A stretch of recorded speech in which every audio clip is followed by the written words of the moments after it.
While the Myers-Briggs and Big Five frameworks dominate popular psychology, a rich world of alternative personality models exists, offering unique windows into who we are. These systems often categorize people in surprising ways, focusing on deep-seated motivations, behavioral styles, or even our biological predispositions. Let's explore three fascinating alternatives. First, the Enneagram, an ancient model that describes 9 interconnected personality types.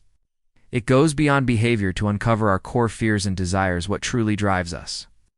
Are you a helper, driven by a need to be wanted, or an investigator, moved by a desire for knowledge? Next, the DISC model, a practical framework used in many professional settings. It maps personality onto 4 key traits: dominance, influence, steadiness, and conscientiousness. It's a powerful tool for understanding how we approach tasks, communicate with others, and react to challenges in the workplace. Finally, Cloninger's model, which separates personality into 2 layers: temperament and character. Temperament is our emotional, biological foundation, our tendencies toward novelty-seeking or harm avoidance. Character is what we build on top of that through life experience, reflecting our values, goals, and maturity. By looking beyond the familiar, these frameworks give us fresh, nuanced perspectives on identity.